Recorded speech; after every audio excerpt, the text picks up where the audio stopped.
Good morning. I am so thrilled to be joining you here this morning at our third annual Day of AI celebration at this incredible Museum of Science, Boston. I especially want to welcome the teachers and students from the New England Innovation Academy who are joining here today. Woo-hoo! And our supporters of Day of AI and our online audience. So we hope you really have an amazing, thought-provoking, really fun time here today with us. My name is Cynthia Brazil. I'm a professor at the MIT Media Lab. I'm also the MIT Dean for Digital Learning, and I'm the director of RAISE, the MIT RAISE initiative. And RAISE stands for Responsible AI for Social Empowerment and Education, and we are the initiative that puts on the Day of AI program every year. So we live in interesting times. AI is changing everything. And we believe that AI is for everyone. Our mission at RAISE is to prepare students everywhere, students like you, to be successful, to be happy, to be prosperous in an increasingly AI-powered world where we want you to also be empowered to shape that world. And that's why we developed the Day of AI program as well as other programs at RAISE. Today is our annual day of global sharing. We say any day is a day of AI. Teachers can offer the Day of AI anytime during the academic year, but this is really the day we come together and acknowledge and celebrate all the amazing projects and activities that students do around the world. And you're all a part of it, and you're all part of it.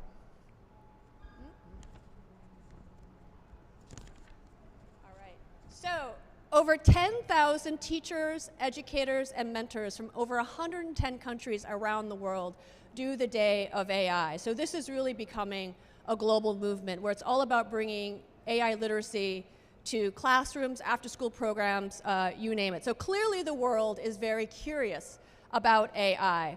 And we want to help educate an AI literate world because AI is transforming what it means to be digitally literate and a digital citizen. We want you to understand how AI actually works. We want you to be informed users of AI technologies and tools. We want you to be able to express yourselves creatively, to use AI to solve problems with critical thinking skills, and to understand the potential benefits and harms it can bring. So we want you to have an ethical and responsible way to think about this really powerful, cool, and exciting technology, but something that really needs to be done responsibly. And again, we want to empower you to know that this is a tool that you can use to make your community better, to help people around you with this technology. So to help achieve this goal, we and our collaborators have developed a whole series of short format curriculum, kindergarten through high school, with lots of hands-on learning, creative problem solving, creative expression, critical thinking, to really help you and your teachers understand a bit more again, about how AI works, how it's transforming what it means to be a digital citizen today. We add new topics every year that are particularly relevant to students. For instance, we have lessons on ChatGPT and generative AI, AI in policy, the use of AI in video games and social media, and so much more. And this year, we announced a new curriculum on data science and climate. So, you know, when we wanted to, when we wanted to host our activity, our Day of AI annual celebration today, we wanted to highlight the theme of AI, data science, and climate. We couldn't think of a better venue to do that here than the fabulous Museum of Science in Boston, given their shared educational mission, both in educating the general public in AI and climate and sustainability. So really, it was perfect of how all of these things came together. So we have an amazing program here for you today. We're going to hear from incredible presenters here at the MIT Media Lab, at NASA, at the Boston Mayor's Office, and here at the Museum of Science. We're also going to hear some amazing presentations from students from the New England Innovation Academy. Woo! All right. And we know you've been working really hard on these projects, and we're super excited to hear about how you've been learning about generative AI and data science to model and make predictions about climate-related phenomena, right? Super cool. All right. So I just want to give a big shout out to the MIT App Inventor team, and especially Robert Parks and Salim Tenzel, who helped design this particular module that the students will be presenting today. Woo! along with Francisco Morales and Lily Fu from the New England Innovation Academy for really helping to facilitate the student activity. We're also going to hear an exciting announcement from the App Inventor Foundation. To wrap it up, we're going to have students be able to also look at the museum, explore the exhibits as well. So really, this is going to be a fun-filled day. So I hope you learn a lot. I hope you really have a great time. And again, we want you to feel empowered that you can make a difference with AI. So here we go. Before I introduce the next speaker, please join me in a round of applause to thank the Museum of Science for welcoming and hosting us today, MIT Ray's faculty, staff, and students, and our friends at i2 Learning for their hard work in bringing Day of AI to the world. Special shout out to Maricel Diaz and Steve Nelson from MIT Ray's in organizing this activity with our Museum of Science collaborators. And we very much appreciate the generous support of our Day of AI sponsors. This Day of AI celebration wouldn't be possible with all of you. And with that, I'd now like to hand it over to Tim Ritchie, who is the president of the Museum of Science. Thank you, Cynthia. We are so honored to have you all here today. And to everybody who's online, we're honored to have you as well. I first want to say thank you to the teachers of the Innovation Academy and to teachers all over, 10,000 teachers, did I hear that, around who are making this happen. Thank you for your good work. Please give a round of applause to the teachers.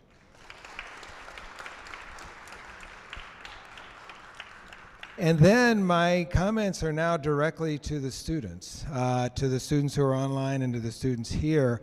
I think what's amazing is that none of us can fully understand how awesome the world is. But what's amazing about being a human is we've been given the possibility to understand it. And AI gives us a chance to do that. And it is far more awesome, far more full of answers than we can even imagine. And that's a striking and amazing thing to face, because there are 8 billion people on the planet. 8 billion people on the planet. And all 8 billion of us want the same things. We want access to good jobs and to good food and to peace and security. And that is not the human experience right now. For most people, that's not. And it's going to be your job and your ability to make that more of the reality than it is right now. And AI will be the necessary thing that helps you do it. Without it, we will not be able to live sustainably and humanely on Earth. But with it, we can. So when you think about the Earth, when you think about what we're facing with climate change and with 8 billion people, and then you think about yourselves, what I'd say is, it's amazing that you at such a young age are already using this great tool. The world really, literally will belong to you. It will belong to the young people who can understand and use science and technology. So congratulations for being here. Aim high, do good, make the world better. I know you can do it, and I just wish you all the luck in the world. So thank you very much. I'm not quite sure who's next, Cynthia. Oh, okay. Great. Thank you so much. All right, so now our next speaker is Michael Lawrence Evans, who is Director of Emerging Technology at the City of Boston.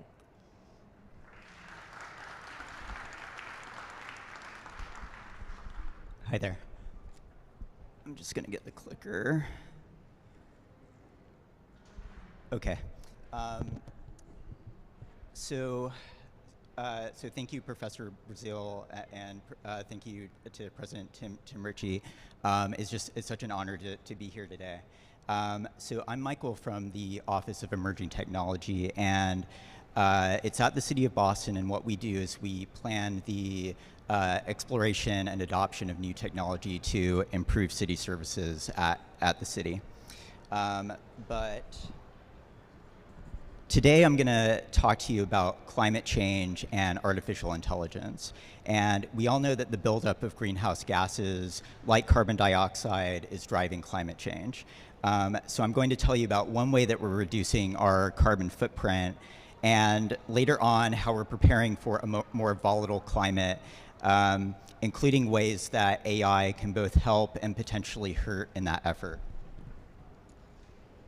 Okay, so how are we reducing our carbon footprint in Boston? With a cutting edge technology called the bicycle. And so it was invented in 1817, at least according to Wikipedia. But the city's putting a lot of effort into making biking more accessible for people. And one reason for that is that 65% of transportation emissions are from cars. So there's a really big opportunity to switch to other modes of travel like bikes. And so this is a carbon calculator on the web that kind of shows the obvious. You can, what the carbon calculator is showing is a trip from Boston City Hall to the Museum of Science, and basically you can save over 90% of the carbon emissions by taking a bike versus a small car. And cities like Boston and Cambridge have made it a lot easier to bike in Boston. We have Blue Bikes, which is our bike share system, and anyone can check out one of 4,000 bikes at 400 stations across 13 cities and towns. Here's a map of our bike share system. It's really extensive. And here's where we are at the Museum of Science. And you can see that if you were to check out a bike just right, outside the entrance of the museum, there's 6 available bikes, including an electric bike, which is actually really fun to ride. So now, let's move on to how the city is preparing for a changing climate. Much of that revolves around water, and basically with climate change, there's going to be more floods, there's going to be more droughts due to extreme heat, and in a few minutes we'll see how there's a surprising link between water and artificial intelligence. So environmental planners at the city are using data and AI-enabled climate modeling to forecast potential floods well into the future.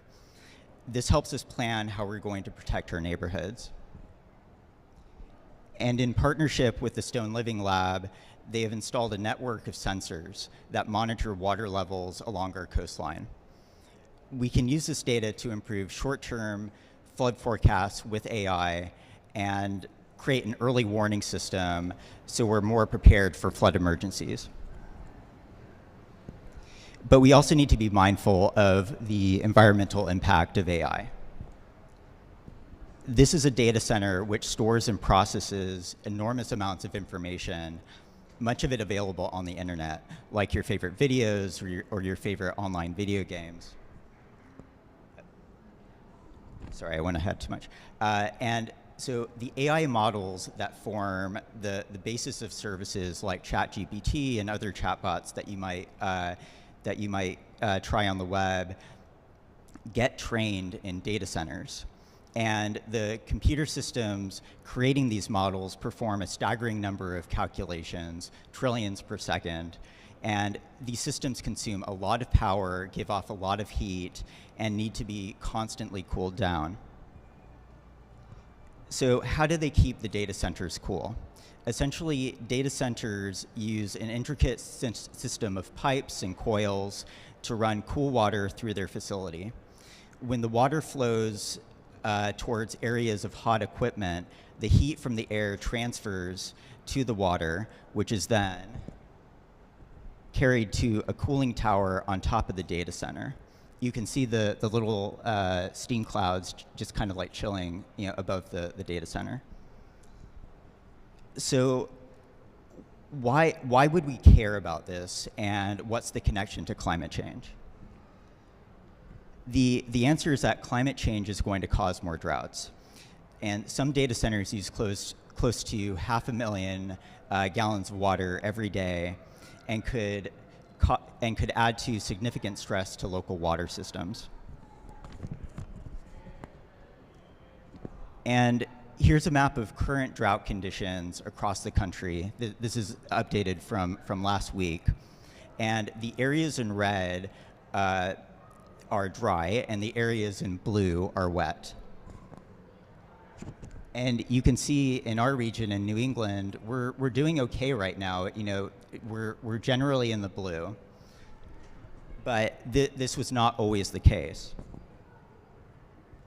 This is a drought map from 2 years ago during the summer of 2022, and you can see in New England in the upper right-hand corner,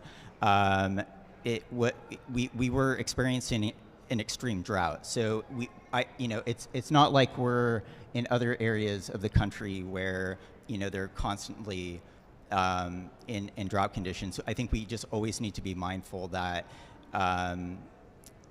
we just always need to be mindful that we could, even though things look okay now, we can always end up in a drought condition. And so, this century, climate change is going to make things pretty tricky.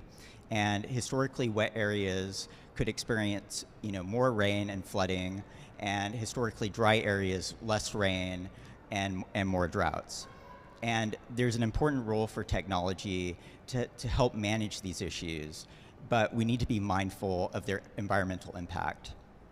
You are all leaders of the future, and you'll be grappling with these issues, finding the right balance, and helping us innovate by thinking creatively and keeping an open mind.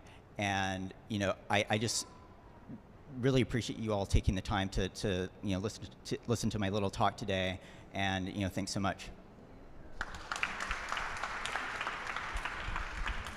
All right, thank you, Michael. All right, our next speaker is Dr. Rachel Connolly. She is a research scientist at the MIT Media Lab, and she is the Systems Integration and Analysis Lead for NASA's Science Activation Program. All right, welcome, Rachel. Thank you. Hi, everybody. I used to teach high school in New York City, so any opportunity to get to talk to students is wonderful. So thank you so much. So I was asked to talk about why STEM matters, but why something matters is very personal to everybody, depending on what you are. So I'm going to take a different approach and talk about what STEM is and what it really looks like when it's done well and together. And then hopefully you'll come away with why it matters to you. So let me get started. STEM stands for science, technology, engineering, and math, which are all by themselves really big concepts. I mean, you probably took classes in each one of these things. But when you mush it all together, why do we mush it all together? And what does it look like when that's done really well? So if you know what this is, say it out loud. Okay, so great, awesome. So most of you know that this is Saturn, and as you said, you know that this is probably a planet in our solar system. But this is what Saturn has looked like over the years. This is what 400 years of Saturn looks like, based on the best data available at the time. And that first drawing was made possible when Galileo pointed the first telescope at that dot in the sky and said, why does it have ears? And then why it has ears became, oh, it has rings. And then, oh, it has rings became, what are they made of? And so on and so forth. So those scientific questions evolved. But you can see how the telescopes and the engineers and technicians that designed them and invented them really advanced the questions and what we were able to understand about the things. So you can sort of see how this dance works together of science and technology and engineering and math working together to really advance knowledge and understanding. Now, let's take a look at this last Cassini space probe that actually took a death dive into Saturn in your lifetime. This is the team of over 1,000 people that were behind this $3+ billion mission. And when you really look at all of these people, you see you have software designers and mechanical engineers and planetary scientists and data analysts who are mathematicians, that all of them had to come together to create this machine that really gave us this amazing new understanding about Saturn and the Saturn system. And so where are we now? What does that look like? So this is what all that information together in a computer model that can be run as a simulation allows us to see dynamic, even things you can't see with the naked eye, like the magnetic field lines and the moons. So this is how STEM advances what we know about a phenomena or an object, in this case Saturn. But why stop there? So who here plays video games? Okay, that's a lot of you. For the people in the audience, or people who are not here, a lot of people raise their hands. So if you've been in a virtual world, if you played in Minecraft and that, you understand that we can build virtual worlds. But when we put all of our data together, we can do this for the universe as well. And I can now take you on a journey from the Earth to the edge of the observable universe with just data, authentic data we've collected. So we're going to leave the Earth here. You can see how it looks, how beautiful it looks with the blues and the greens and the vegetation and the clouds. That is what it looks like from space, our planet. And as we pull away, you can see the stars in the background. Some of the distant stars that make up constellations. You might notice that Orion is over there. And what do you think the first thing that we're going to pass is after the Earth? You guys can say. The moon. Here we go. Past the moon, 250,000 miles away, or 1 light second from us. And as we pull away, you can start to see the orbits of the rest of the inner solar system and how they're all flat because of the way we formed out of a disk of material. And then what do you think we're going to see next? The millions of asteroids, large and small, that we know of and track. For safety, too. You really need to know where they are and how they're moving. The Kuiper Belt objects, where the comets come. And as we pull out of our solar system, these are the furthest Voyager spacecraft that have left our solar system. That is our physical extent as humans in space. And now we're in interstellar space. And as we move out into interstellar space, soon we're going to pass our radio bubble. When we started broadcasting radio in about 1905, that's a ripple in a pond that's moving outward at the speed of light. And when we pass that in space, nobody outside of that bubble has heard us or even knows humans exist yet. There we are. And then we have about 5,000 exoplanets we know about, and the ones that are inside the bubble, they've heard us, if they're listening. And maybe they've responded. We just don't know yet. But now, that bubble is the extent of humanity in the universe, in our reach. And now you can start to see, as we pull out the dust and gas of the arm of our galaxy, the Milky Way. And pretty soon, you'll start to see all the other dots around us are all other galaxies. Not other stars, other galaxies. Each with 100 billion stars or so in them. And now this is where you really can start to see how our data collection and our technology is impacting what we know. You can see slices and areas where we've got more galaxies and areas we cannot observe because we can't see through the gas and dust. See here, you can actually start to see how the northern hemisphere and the southern hemisphere observations give us more and less data. And then there's the gap in the middle where we don't yet have data. We're building our universe through STEM, and this is what it looks like.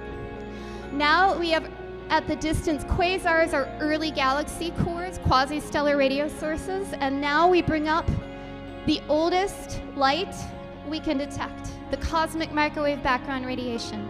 This is the leftover energy from the Big Bang, and we can still observe it. It's the oldest thing we can see. So, this is what we can do now because we've built the data.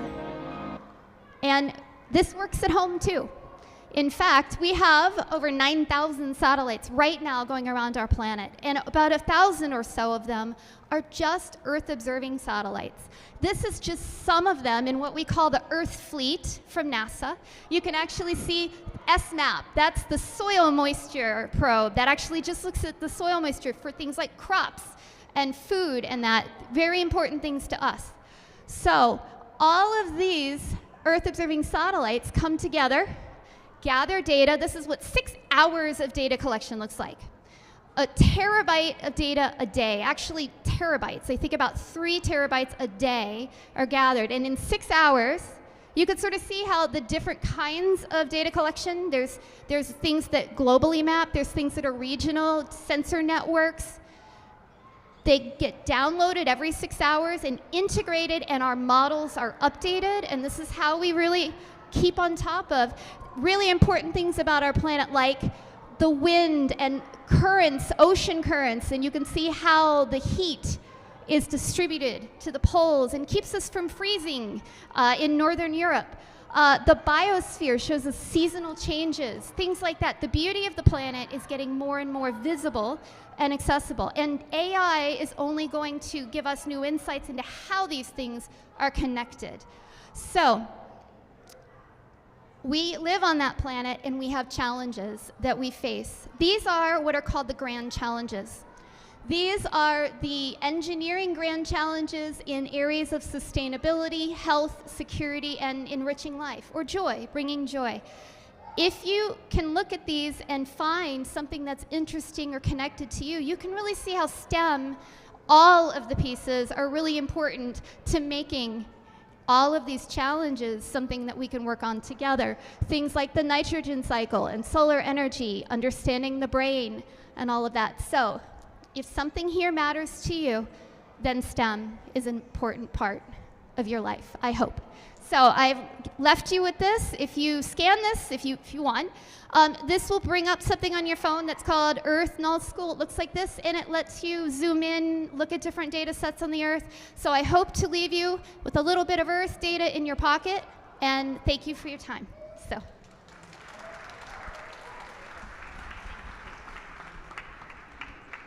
All right, that was amazing.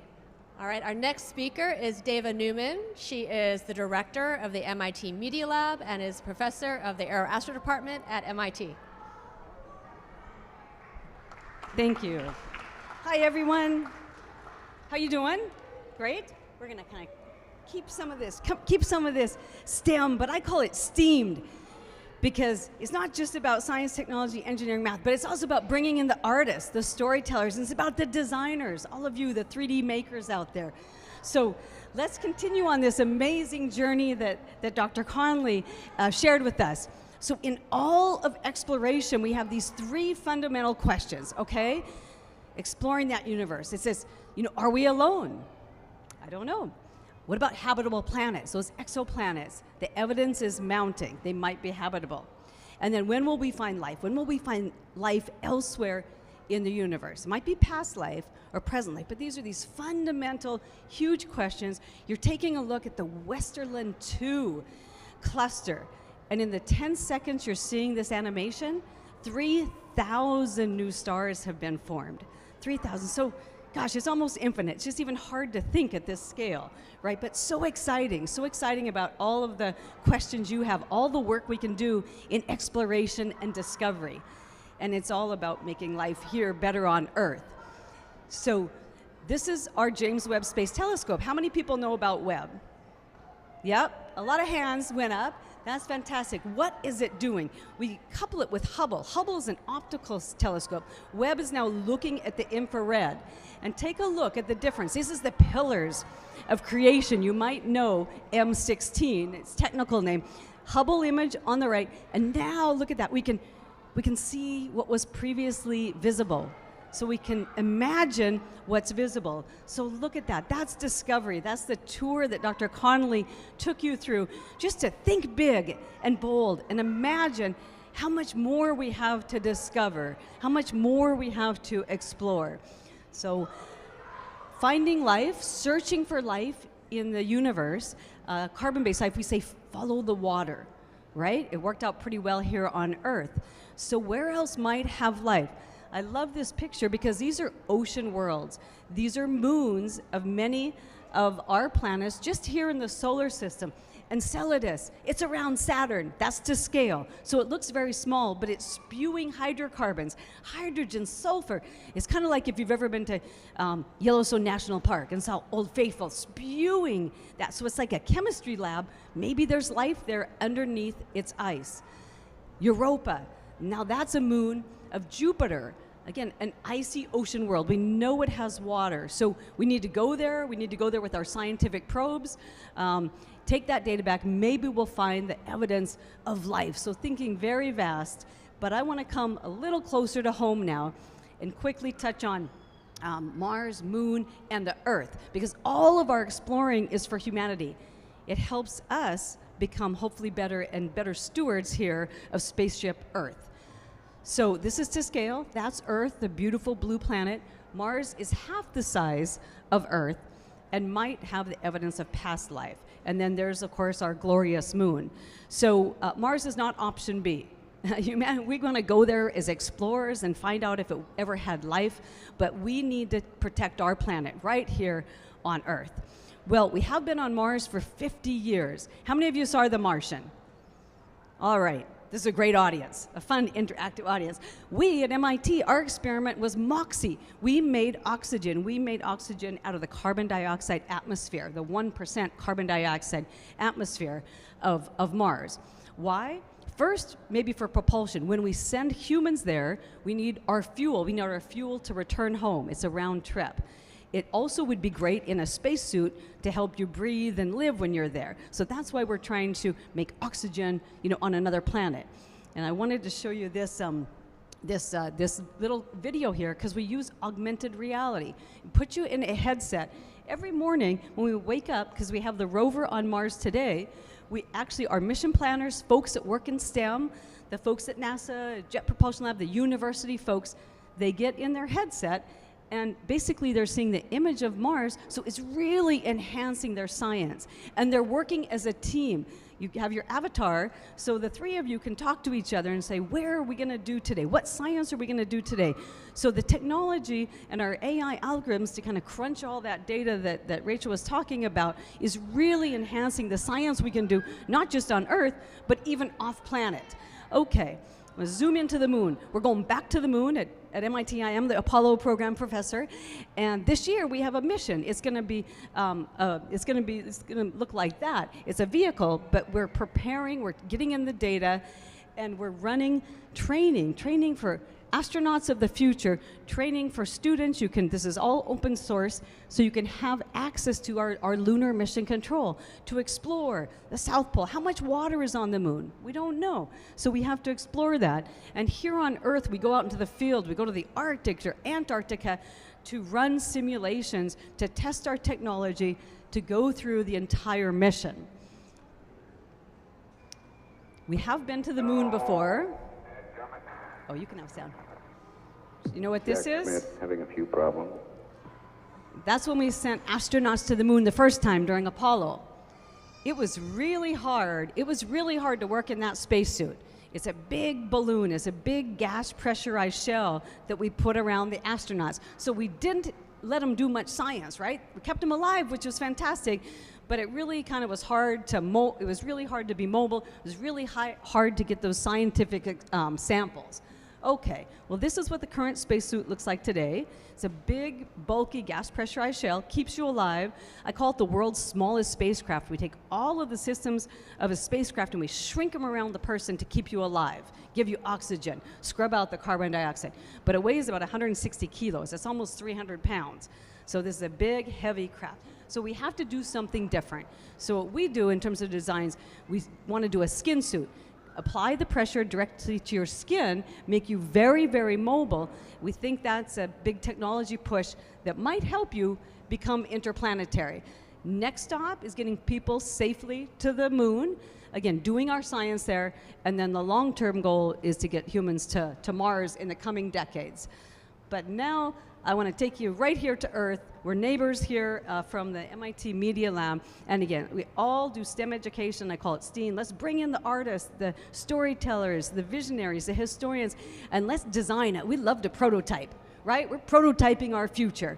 If you can think of it, it's a big challenge, as Rachel put up, then we can prototype it and design it. So that's what we do, is kind of thinking about how we can reimagine and redesign people's lives here. So we work across these big, big areas, life with AI. Today we're here to celebrate with you, amazing day of AI. So AI and the human experience. How do we enhance the human experience and lift you all up? Searching for life in the universe, future worlds, and just galvanizing a whole revolution of creativity. How can we be more creative than we want to? Rachel showed a little bit of what I call the vital signs. How is Earth doing? Earth is breathing, living, being, and talking to us. She showed you the constellations of satellites that we have. And again, just another look at what they're measuring. Let's take a look maybe at temperature here, okay? This is the world's history of global temperature. From the 1800s, 1900s, you can raise your hand when you're born, okay? It's gonna go all the way up to present day. Blue is 1 to 2 degrees Celsius below a running mean, and yellow and orange are 1 to 2 degrees above that mean.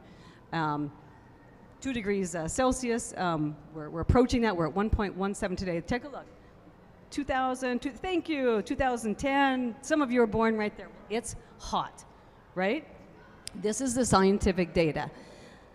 We curate it, we share it with people. It's all open source. Here's the same data over the last 6 decades, and you're seeing this anomaly, and you see how hot it is. 2023 just set all records for the hottest year, most of the hottest months. Okay, but what can we do about it? We do have to change behavior. What can we do about it, okay? We can make things better for humanity. So the big idea then, kind of to leave you with and show you a little bit more, is what happens if we had an Earth embassy, right? Earth needs a mission control.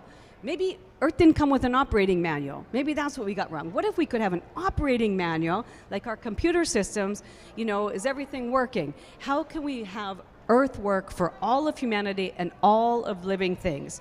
So we think about that in terms of what's the AI platform, that operating system for Earth? How do we engage all of you? You're our Earth ambassadors. So training and education, AI education for all of you, as you're really the Earth ambassadors. And we need to help you so that you can help all of us. So it's a very urgent cause, but we're very optimistic. There's so much we can do. There's so much we can do if we do this all together. And this is a little video that I want to end on in terms of virtual reality. We were here just 2 weeks ago at the museum at this Earth Mission Control to bring all that space data right down to home so that you can access see the Earth in all of its glory and beauty. And then there's these dashboards. What data are you interested in? Maybe carbon dioxide, maybe it's ocean data. Maybe it's looking at the methane. So giving you the option in these dashboards to take a look at the data that you want. It's probably Boston. Maybe you're interested in flooding. Again, there's the Earth observing satellites. As Rachel mentioned, with all of our thousands of satellites, we have hundreds of terabytes of data, but it's available to you. We open source it. We need to use a lot of machine learning and AI algorithms to get a handle on this data. It's all training data. It's all very scientifically verified and trusted. And then immerse people in what the conditions are on Earth right now. And then at the end, the best part about all of this is that you can take action. You can ride that bike, as we heard about earlier. You can help with diet and things like that. So everyone can do a lot. There's a whole bunch of actions we can take every day for this beautiful, beautiful spaceship Earth that we inhabit. And AI is really going to help you accomplish all your goals and reach, attack and address those challenges that you're most interested in. So I think there we go. I just, one last thought. This is from Bucky Fuller.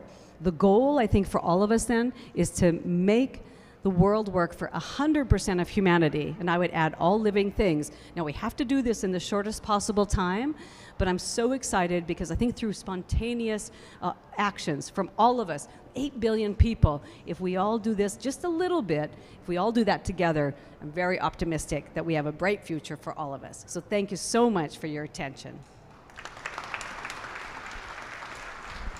Great, thank you, Deva. I love that idea of Earth ambassadors.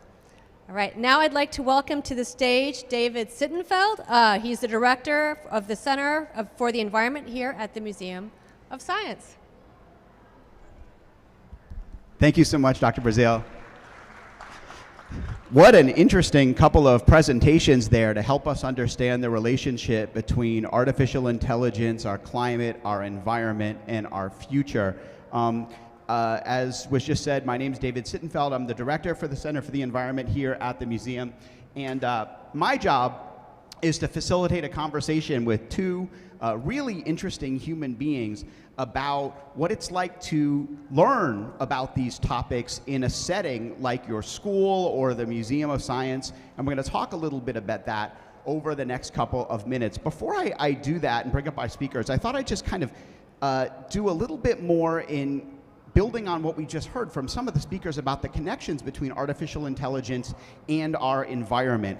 I took a quick walk over to the Exploring AI exhibit that I know some of you will be exploring in just a few minutes, and I found 4 examples of intersections between our environment and artificial intelligence just in that exhibit. One is that artificial intelligence can help us identify where plastic waste might be in the ocean or on the land in a way that people just would not be able to do by themselves. Another example is there are autonomous tractors in there that can drive a little bit more efficiently, save a little bit more fuel, a little bit more electricity so that they can work a little bit better. Another example is better agricultural practices. We heard from Michael at the beginning about farming and how this is such an important thing for us to be able to do efficiently. And then finally, a very topical and relevant example is that AI can actually help us spot wildfires when they're just starting so that we can put them out better. And if you've been listening to the news this morning, you might know that unfortunately this is the time of the year that the Canadian wildfires begin in the spring. You might remember last year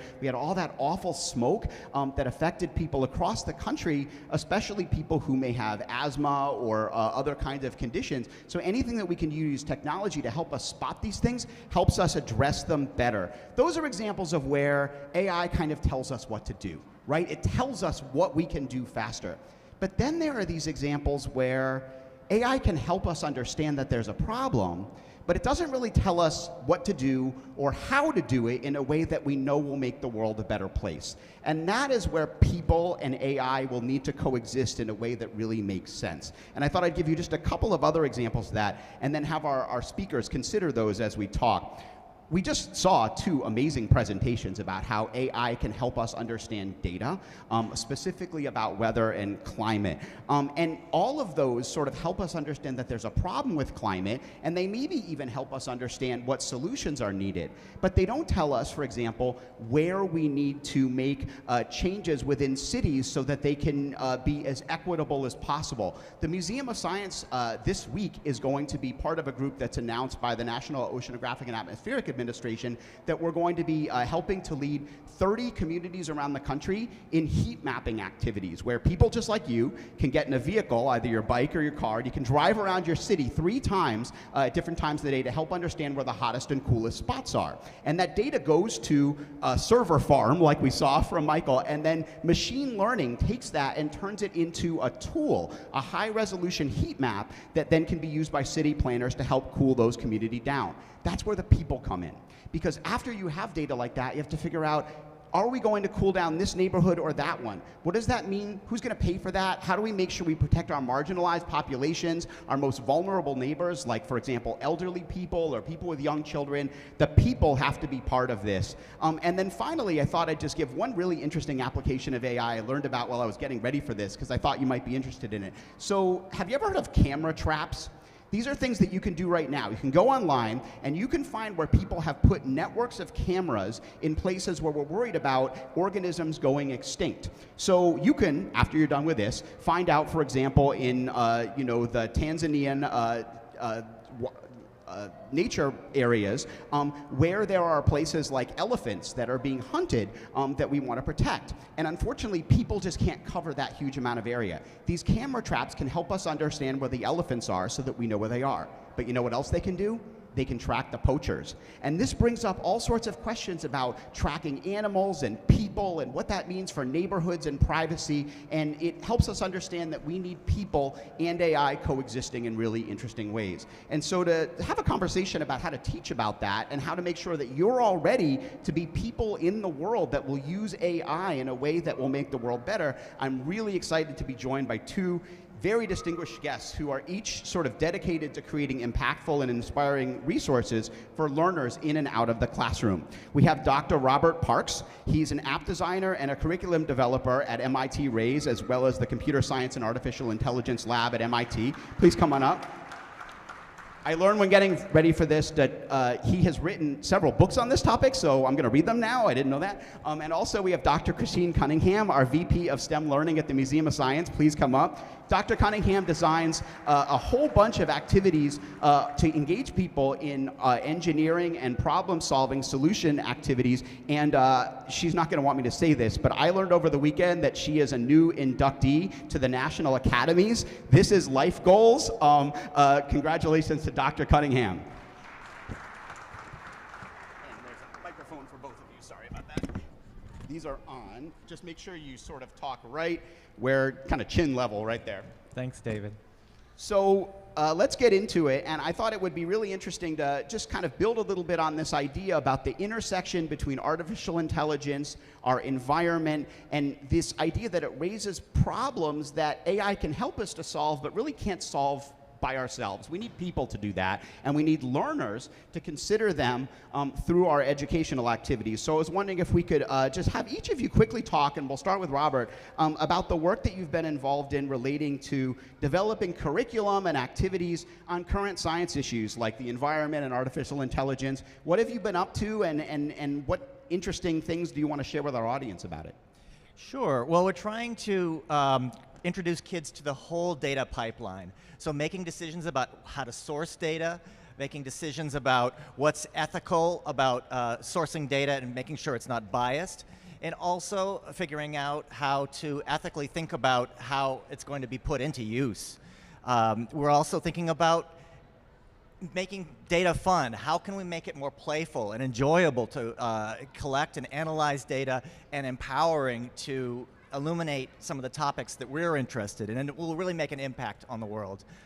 We're thinking about how to evaluate AI for its benefits and its many drawbacks, and how to create tools that will allow kids to have direct access to data and have like a personal connection that intersects with their lived experiences, their prior knowledge, and just their data that's personally meaningful, that'll make an impact to their community that they're thinking about every day.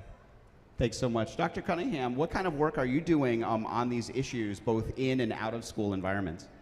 We focus primarily on developing resources for youth from preschool through grade 8.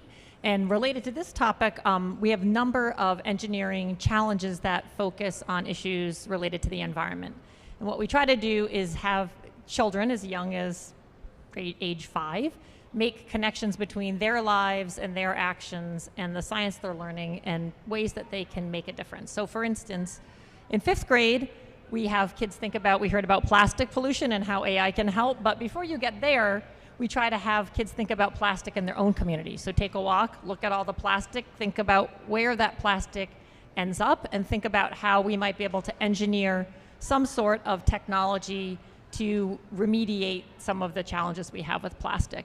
Once they've had that sort of experience connected to their community, then on top of that, we may layer something related to computer science about artificial intelligence or machine learning. For our little guys, they're not necessarily using those tools yet. There's all kinds of issues there, but we can get them thinking about some of the ethical dimensions that machines need to learn, and that behind that learning, at some level, there's a human making a decision. And so how do we make sure that we're thinking about the biases that are baked into some of these models to make sure that they're reaching all populations, as you mentioned.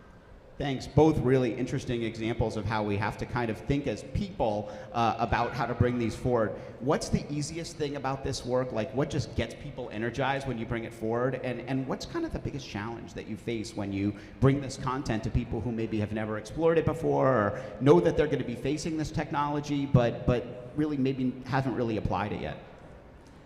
Well, I would say that there's just more access to data than ever before.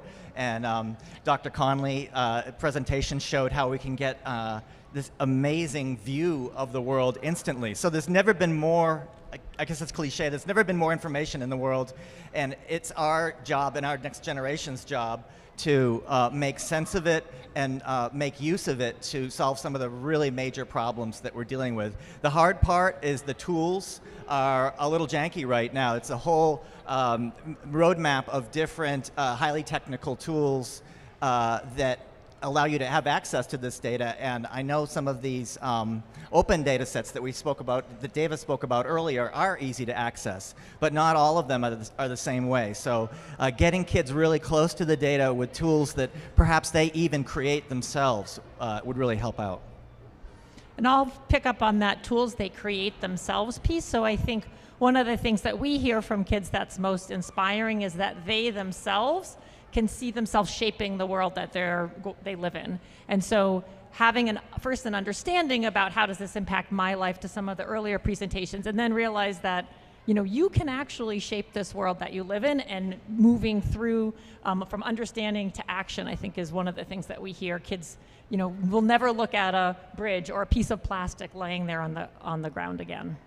Thank you so much. So both of you spend a lot of time talking to educators about what they really want to have in their classrooms, talking with their students, and I'm just wondering, what are you hearing from educators and from their students too, because I know some of you actually talk to them about what kind of activities and materials they're hoping to have that might not exist yet, that will help them maneuver this frontier, this area of rich data sets that kind of blow us away and can seem really confusing but beautiful, the ethics of AI and how to address climate change. You already have built a bunch of stuff, and you're going to get a chance to play with it, I'm sure.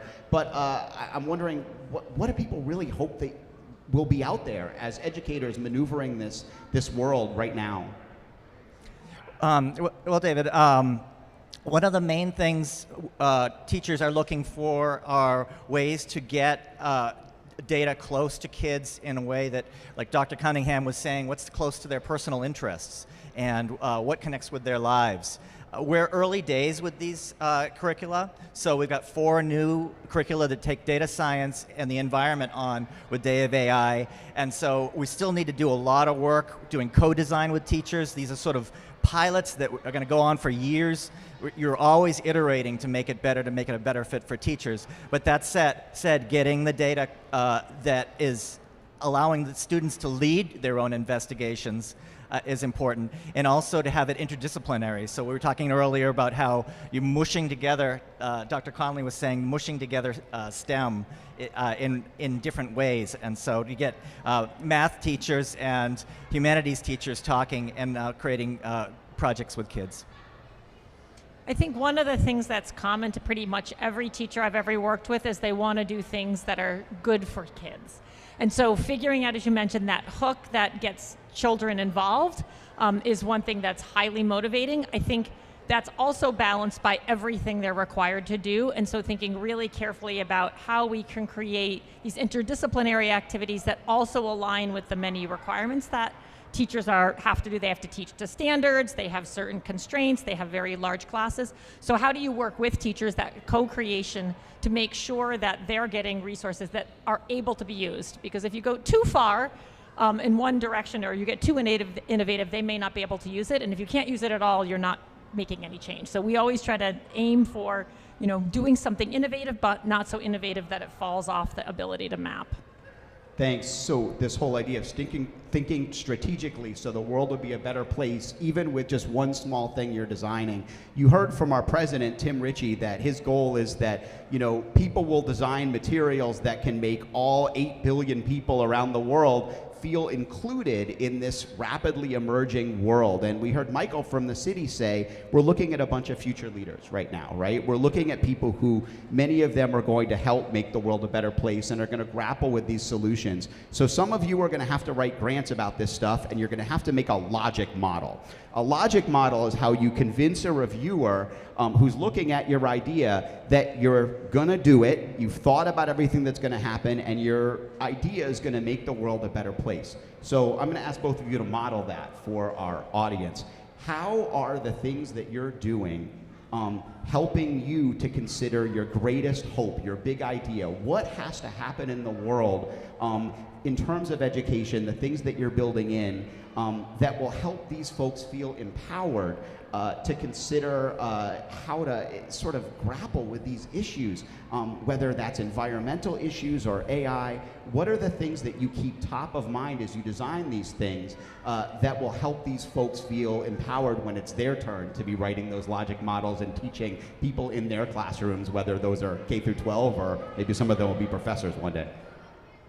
Well, I'm looking over to that exhibit that you were talking about earlier, making the invisible visible. And one of the most impactful research scientists in the environment, John Magnusson, in 1990, created the concept of the invisible present. There is a lag between cause and effect in our everyday lives. We can't really see what might have caused, a flood or something like that because we can't see over time.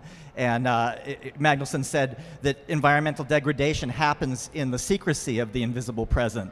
So I guess your mission and our mission is the same, to kind of demystify that and allow kids to access data so they can see a long view of things and see what led up to it, what things that could create solutions and make predictions about what they have to deal with in the future.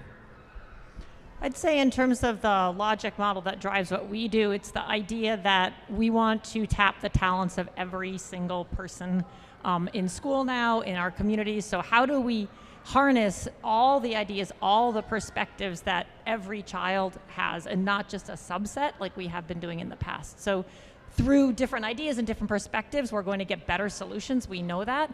How do we start young enough that every child has a chance to both understand the world around them, but then also, move toward the shaping of the future? So bringing everybody to this problem and balancing both the scientific and the ethics that need to, be in constant tension, but balance so we have a better future.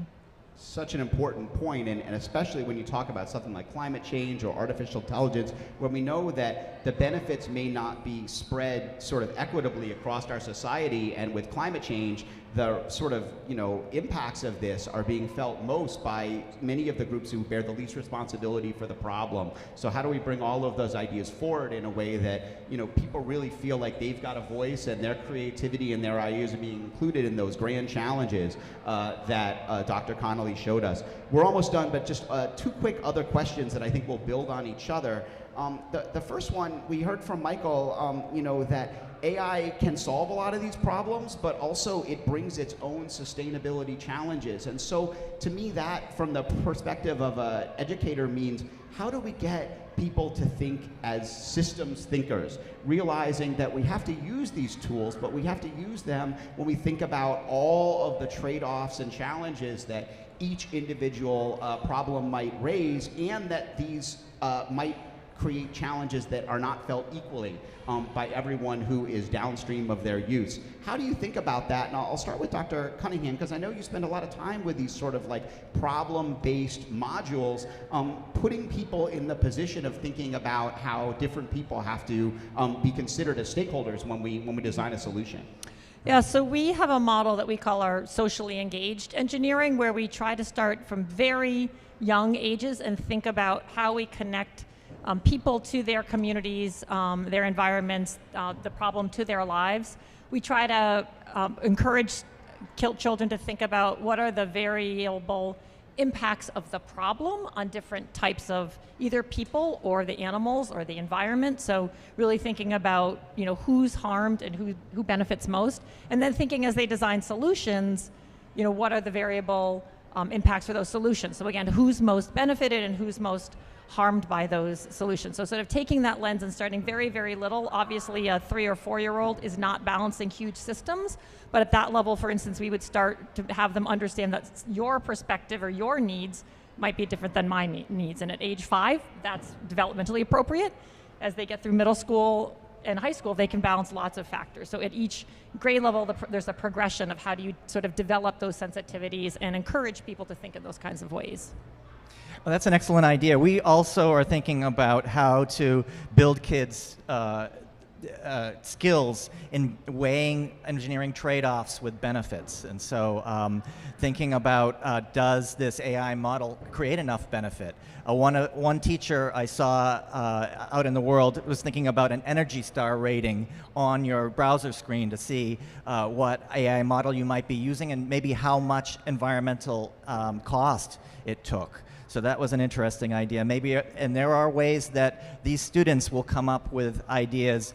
Our framework that we use at MIT is computational action. So using computers to address real world problems and empowering kids to do so.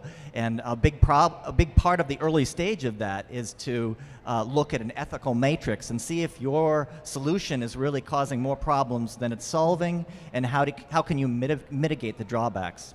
Thank you so much. That idea of the triple bottom line for an engineer, are we really making the world better, not just cheaper, better, faster, from the design perspective? Just one last question, and then I think you all are up for a break after all this great thinking that you've been doing. This is obviously an issue, the environment, sustainability, climate, that is most important and most impactful upon the young people that we're seeing in the audience. So on Earth Day, the Museum of Science released a poll, our first ever national poll. We asked thousands of teenagers between the ages of 13 and 17 about their perspectives about climate change and what they were hopeful about. And we did it that way because the museum, you might have seen when you walked in this morning, is in the year of the Earthshot. We have this idea that we all have to come together and find solutions that give us hope, so that wherever we are, as we heard from Dr. Connolly and Dr. Newman, there's a point where we can realize, here's what I can do. I can either do something right now with my family or in my daily life, or I can become an engineer that will solve these issues. And I'm wondering, what gives the two of you hope? What in the morning sort of makes you think, oh, this is why I'm going to go and I'm going to design a new curriculum unit, and how would you feel like you've succeeded when you have these hope moments every morning? And we can go ahead and start with you, Christine. I'd say for me, it's the opportunity always to hear for young people and see the creativity and the different perspectives, as well as the awareness right now that this generation, your generation, has about the needs that things need to change. So it's the next generation that gives me hope. Similar answer, I might have a little lull in my optimism between workshops with students, but as soon as you have that direct contact with folks like the New England Innovation Academy, these kids are so engaged. We were with them just a week ago today in the classroom, and they were asking tough questions and thinking about solutions in ways we'd never thought of. There's so much energy there, and so those are the things that give me hope. Well, talking to both of you has made me hopeful, and yes, seeing these really smart people, and I'm excited to go around and look at the boards afterwards. I know there's a big announcement happening after our break, so let's give our panelists a big hand. Thank you for your thoughtful answers. Thank you for being part of the conversation. Dr. Brazil, do you just want me to give them their break, or is there anything that you want me to say? Okay, so yeah, you have about 10 minutes or so just to take your brain and turn it off for a little while, and we'll start again in about 10 minutes here with an exciting announcement. Thank you.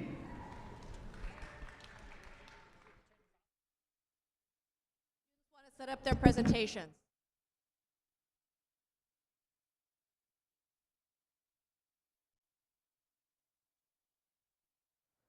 All right, everyone. Welcome back. I'd like to now introduce Dr. Natalie Lau. She is the CEO of the App Inventor Foundation, and she is going to announce the Global AI Hackathon winners. Awesome.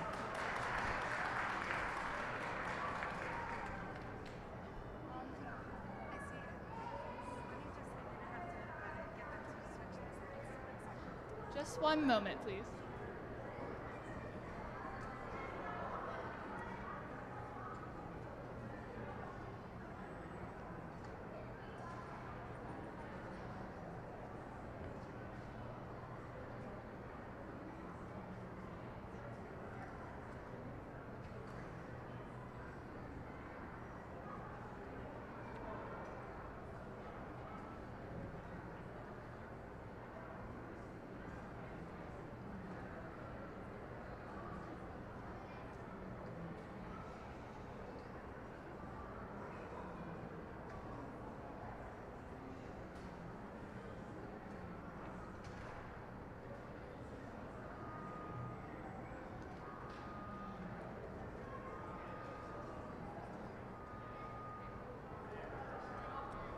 Yes, we did use Google Slides, as you can see.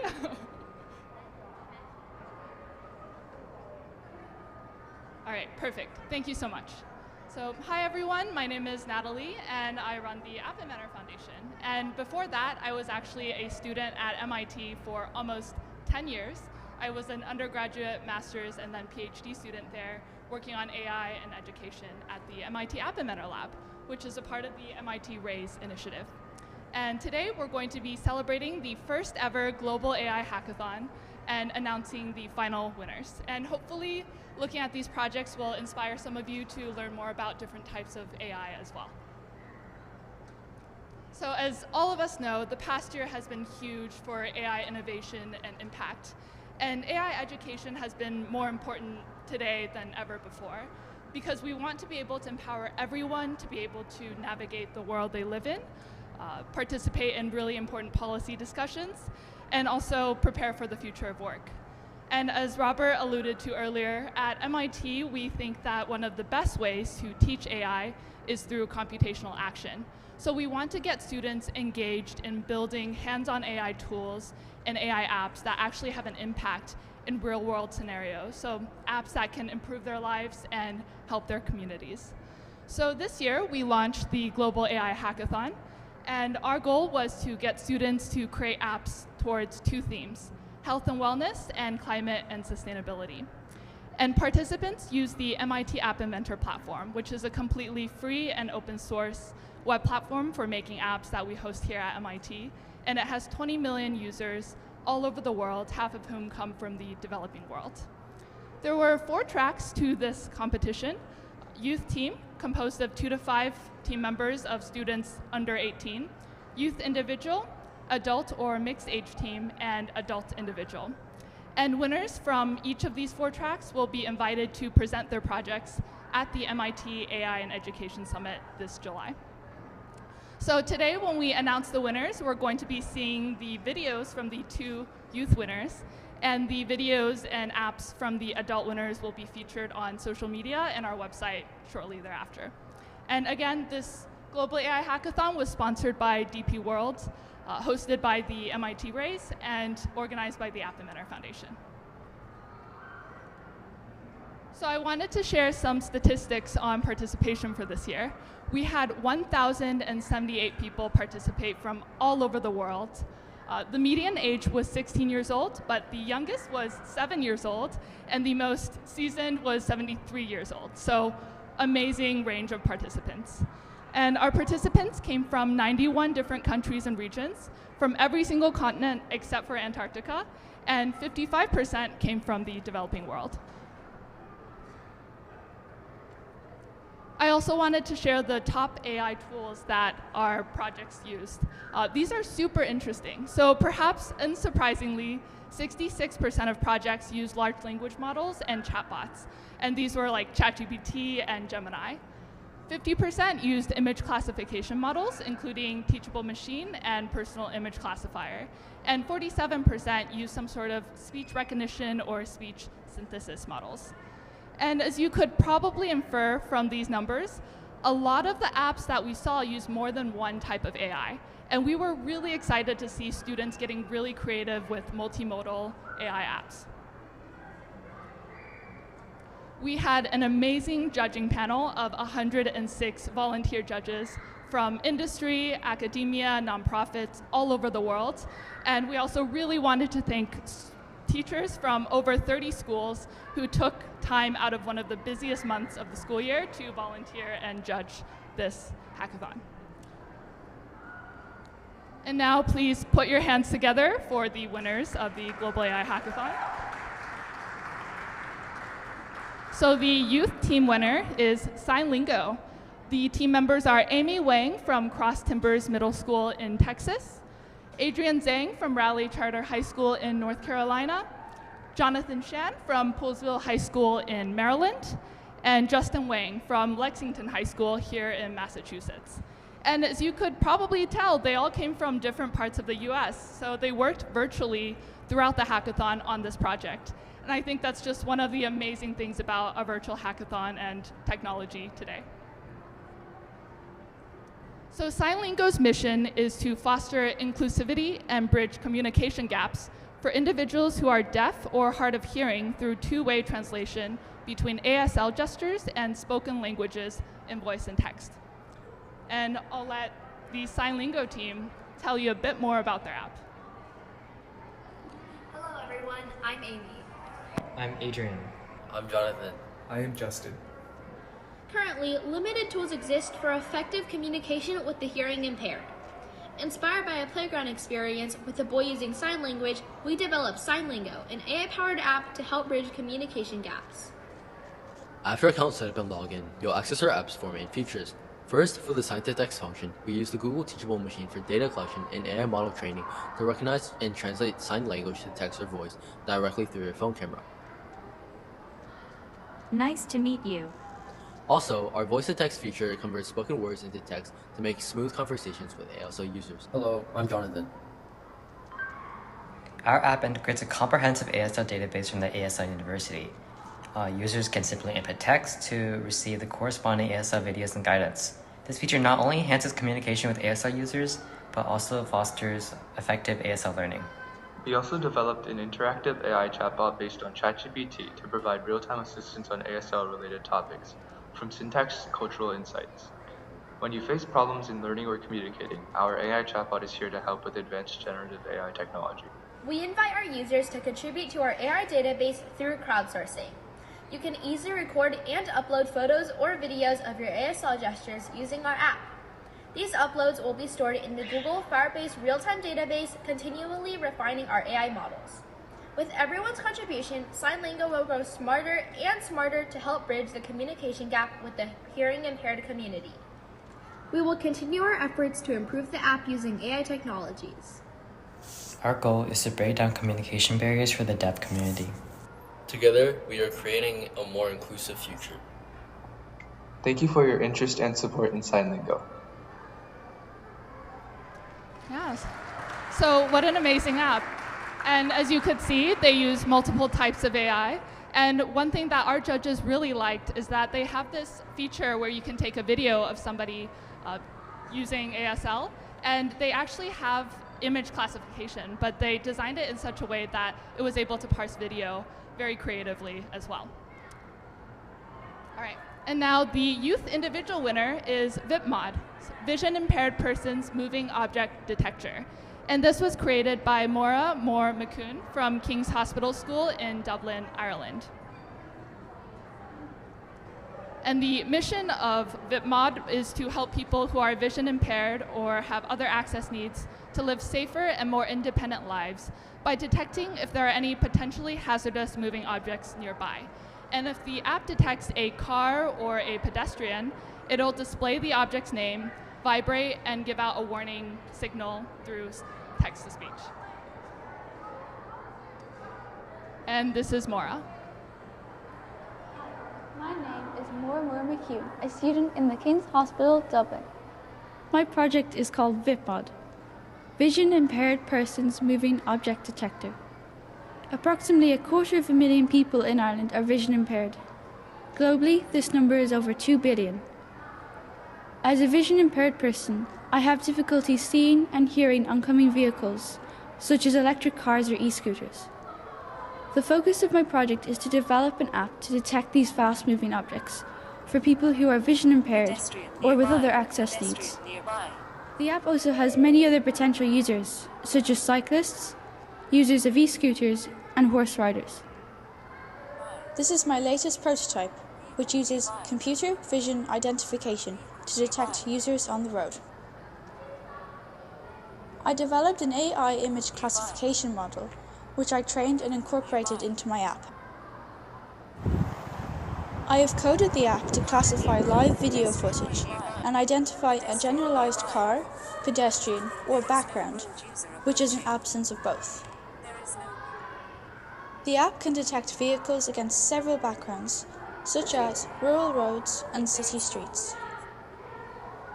My main aim in designing VIPMOD is to help visually impaired people to live a safer and more independent life, doing things that able-bodied people sometimes take for granted. Thank you so much for listening.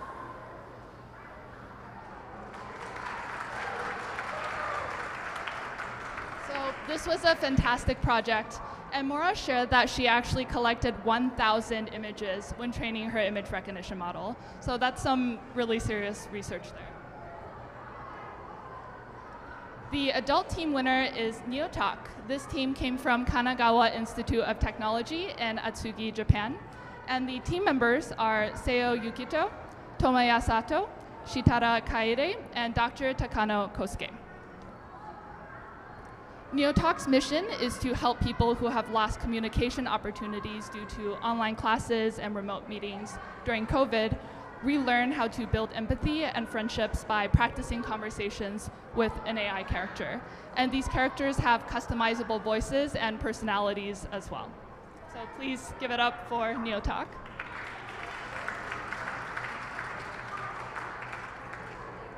The adult individual winner is Doktung, created by Haksun Kim from Gyeonggi-do, South Korea. The mission of Doktung is to support people who have difficulty seeing a doctor check their health status by taking a photo of their tongue and using the image to identify various tongue characteristics, like color, abscesses, and surface texture. So please applaud Doktung. And finally, we wanted to honor our honorable mentions as well, who were selected by our judges. There were 5 honorable mentions this year. The first one is Landslide Detection and Prevention System, which was developed by a youth team in Brazil. And they created this amazing IoT device that you can put remotely to detect landslides before they happen and alert people on their phones. The second honorable mention is Allergy Ally, developed by a youth team from India. And I know I can use this right now, but it is an AI-powered allergy management companion app. Our third honorable mention is Smart Vision, developed by a youth individual from the US. And Smart Vision empowers blind and visually impaired users to explore the world with confidence. We also have Neuro Alert, which is from an adult team from Canada. And it's an AI-powered companion for rapid stroke symptom detection and emergency response. And our final honorable mention is Moya Moya, which was an adult individual submission from Japan. And through dialogue with Moya Moya, users can dig deeper into their unverbalized feelings and deal with them in a positive way. So thank you so much for attending this event and participating in the Global AI Hackathon.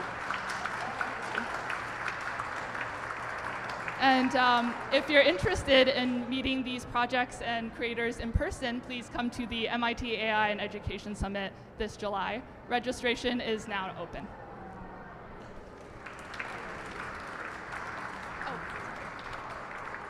And now I'd like to introduce Robert Parks from the MIT App Inventor Education team.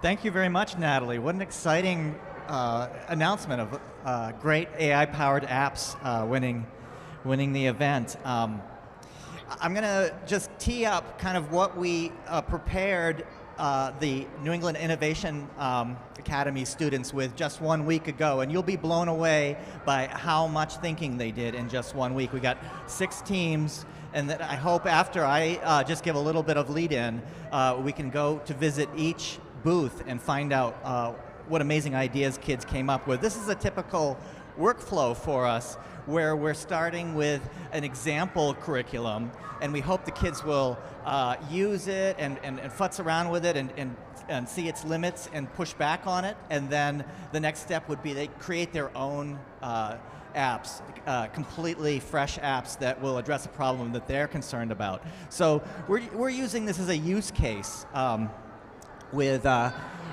NEIA, and we were there just a week ago, and we have also tested this with the Boston Public Schools and with the Tech Innovation Girls program. And our next, it's one of the curricula that's one of the 4 in Day of AI that teachers can access right now on the Day of AI website that have to do with data science in the environment.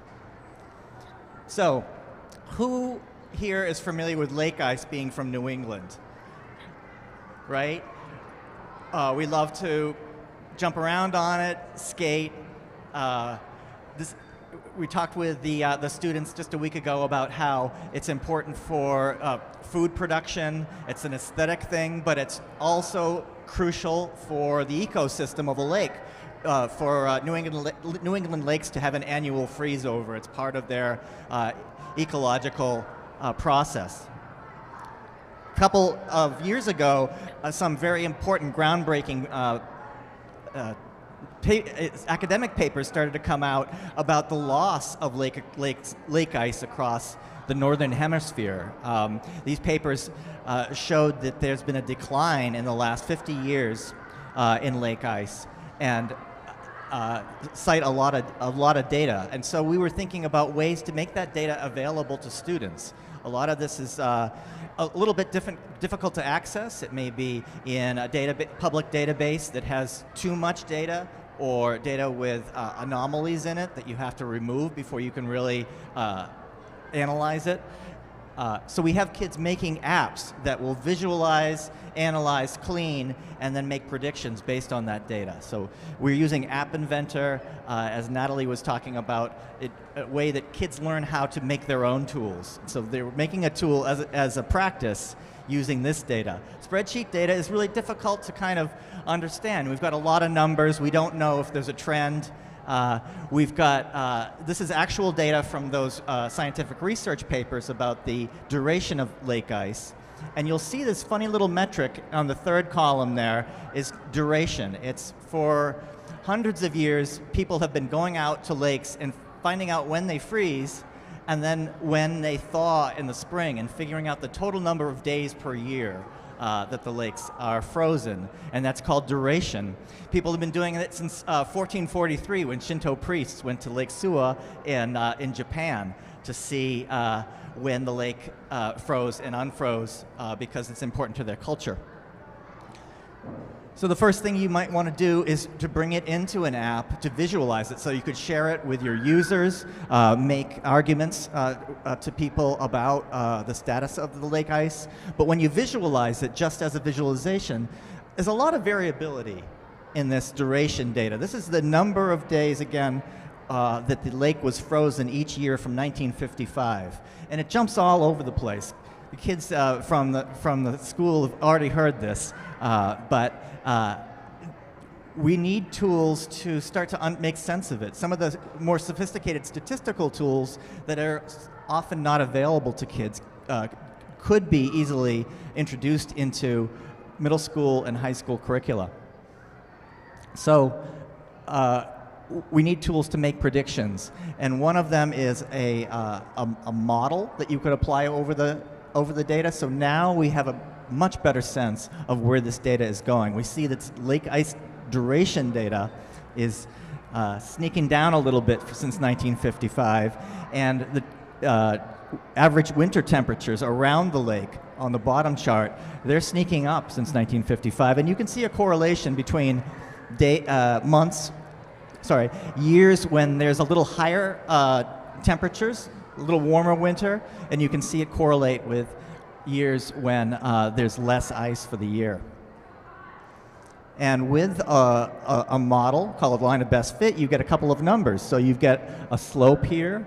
M helps us understand that maybe every 10 years there's going to be a 6-day loss of ice cover in this particular lake in Iowa. And you also see a number called R that you could introduce to kids earlier on before they do all the math behind it. But it's the confidence level of how much data is here and what can you really say about it. Luckily, the research scientists who use this data look at a lot more lakes. And so they see that although the confidence level in just a small data set of this lake is pretty low, the R is a pretty low number. The combination of many lakes kind of proves out this data. So it's a good conversation about ethics and bias. Maybe you're having a too small data set that you would use to feed an AI system or something like that. And so you would talk about how you'd need a lot more data because we've analyzed it and we've seen that the confidence is pretty low. We need more lakes to make our argument. But for now, we can look at a visualization of a very important part of this data is when will there be no ice on the lake? And so Sharma Shapna, the doctor who is putting together the large-scale research on this, is seeing some pretty difficult truths about the Great Lakes in the United States are possibly going to be without any ice at all in 2060.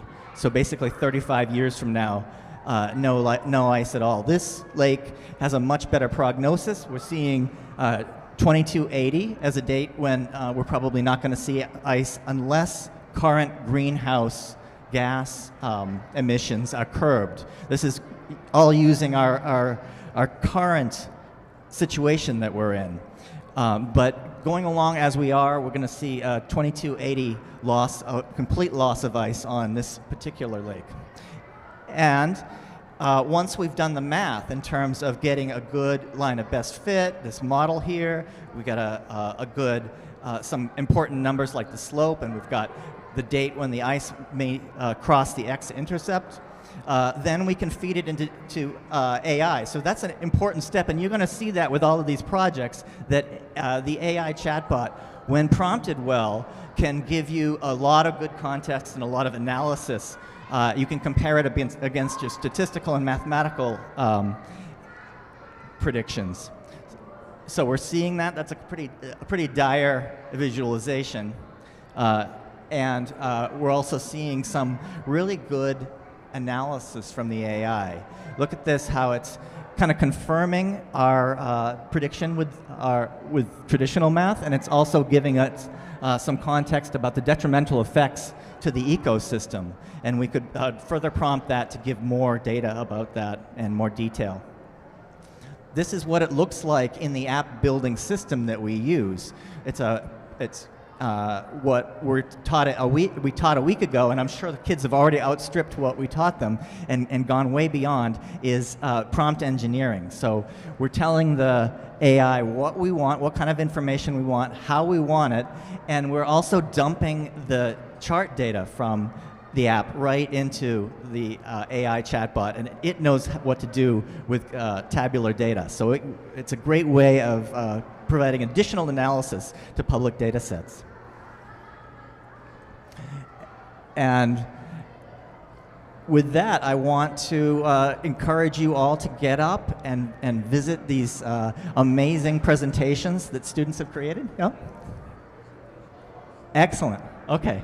So Salim is telling me that we're going to have a chance to hear from New England Innovation Academy. It's a school of from 7 to 12 grade kids in Marlborough, Massachusetts. And I want to thank you very much for listening today and also checking out what these kids have created.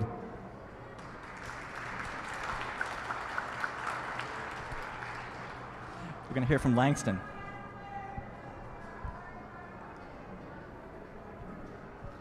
Hi, my name is Langston Reed. I'm an 11th grade student entrepreneur at the New England Innovation Academy. And I'm going to tell you a little bit about NIA, right? So NIA is a day and boarding school in Marlborough, Massachusetts. It has over 100 students. And what makes NIA different than other schools is we focus on 3 pillars: human-centered design, innovation, and entrepreneurship. I think one key reason why I came to NIA was because I was asked a question actually similarly over here, which was, you know, what's your biggest concern about AI? What's your biggest concern about the future? My response was, the best way to predict the future is to create it. And the reason why I came to NIA is, as a student entrepreneur, I wanted to be given the resources, the knowledge, the teachers, the support to be able to create my own reality and be able to improve my environment and my community. So I, as a student, came to NIA for that reason, and NIA is incredible and has been so supportive in me, and this is just one great opportunity on how they've been giving us the resources and knowledge and support and foundation to change the world around us in a positive light. So thank you, and that's NIA. All right, hi, I'm Vishnu. I'm an 8th grade innovator at New England Innovation Academy, and I'll talk a little bit more about the workshop that Robert was just talking about from sort of a student's perspective. So around 20 students were invited to join this workshop. We had to submit an application, and it was really wonderful to see staff from both MIT Raise and also the team from App Inventor sort of come and really guide us on how to use the tool of App Inventor to do this statistical analysis using artificial intelligence to look into these issues like sustainability and climate change, right? And that we were really excited to have that opportunity to be able to use these tools and block-based programming to, have an outlet of what we want to do. And like Langston's saying, shaping the future is the best way of predicting the future. In a 3-hour workshop, we were introduced to App Inventor, we were given a basic tutorial of how to use it, and then we were pretty much from there allowed to explore how to use that block-based programming environment for our own projects. And I'm just going to pass it to Simon here, who's going to talk a little bit more about that. Yes. Thank you, Vishnu. My name is Simon. I'm a 9th grade student at New England Innovation Academy. So after the workshop, we were assigned with, in groups of 7, no, there were 7 groups, sorry. We were assigned in groups of 3 to 4. There were 7 teams, and basically we were to design an app that combats climate change using AI. So we had a full week to work on that project, and as you can see, there are posters up all around, and I urge everyone here to go check those out.